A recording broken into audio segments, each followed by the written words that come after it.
देश के कोने कोने में बिखरी पड़ी है कहानियां, कुछ पत्थरों में गड़ी हुई तो कुछ पीछे छूटी निशानियां।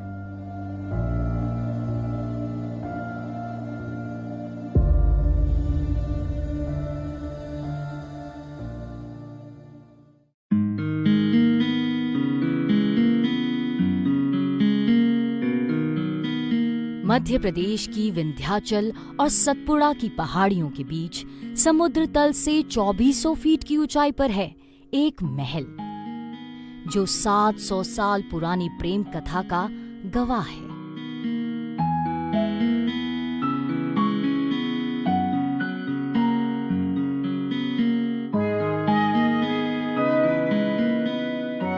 नमस्कार, मैं हूं प्रियंका और आज हम आ पहुंचे हैं प्रेम की नगरी मांडू में। यहाँ पर मौजूद है रानी रूपमती का मंडप, जिसे उसके प्रेमी बाज बहादुर ने उसकी प्रतिज्ञा पूरी करने के लिए बनवाया था।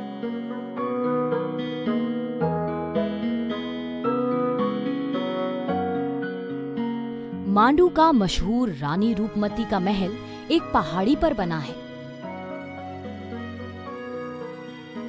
और इस पर बनी छतरियां दूर से ही दिख जाती हैं। यहाँ इसके मंडप यानी छत से 24 किलोमीटर की दूरी पर स्थित नर्मदा नदी के दर्शन होते हैं। इसके प्रथम तल का निर्माण 10वीं शताब्दी में परमार राजा भोज ने कराया था। इसका प्रयोग सुरक्षा दृष्टि बनाए रखने यानी कि चेक पोस्ट की तरह किया जाता था। ये इतनी ऊंचाई पर है कि यहाँ से दूर दूर तक के इलाकों पर नजर रखी जा सकती है। फिर 5 शताब्दी बाद अकबर के सेनापति बाज बहादुर जब इस क्षेत्र में आए तो रानी रूपमती और बाज बहादुर का प्रेम प्रसंग शुरू हुआ। रानी रूपमती मालवा क्षेत्र की बेहद खूबसूरत संगीतज्ञ थी।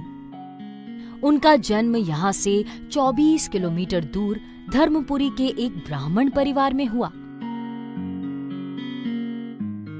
उनके पिता ने प्रतिज्ञा की थी कि उनकी संतानें मां नर्मदा के दर्शन करके ही अन्न व जल ग्रहण करेंगी।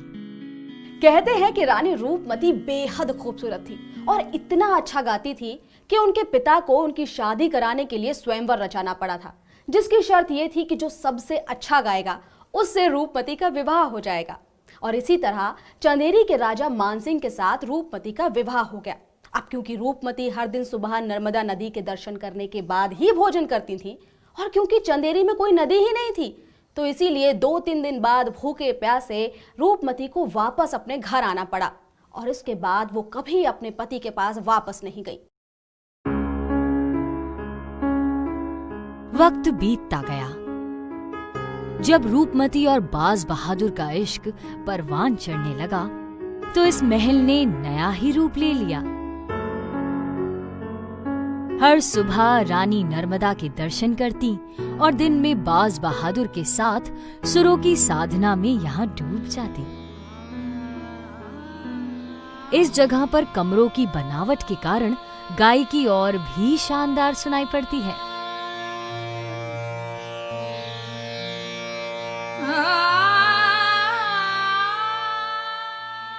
बारिशों के मौसम में जब मांडू की ये पहाड़ियां कोहरे से ढक जाती और रानी मां नर्मदा के दर्शन नहीं कर पाती, तो उन दिनों अपनी प्रतिज्ञा को पूरा करने के लिए रूपमती ने इसी धरोहर के नजदीक एक कुंड का निर्माण कराया।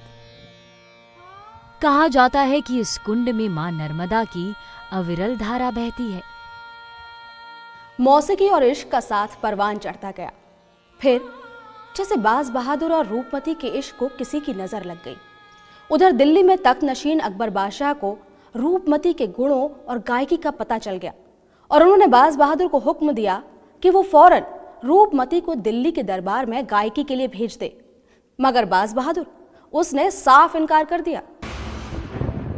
और फिर हुआ युद्ध, जिसमें बाज बहादुर मुगल सेना के हाथों मारा गया और रानी रूपमती ने दुश्मन के हाथों पड़ने से अच्छा खुदकुशी करना बेहतर समझा।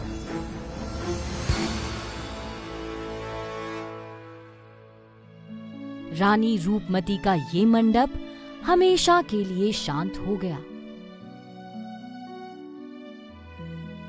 जिस प्रेम ने एक फौजी चौकी को गायकी और मौसीकी का मंदिर बना दिया था, वो वक्त से पहले ही बुझा दिया गया।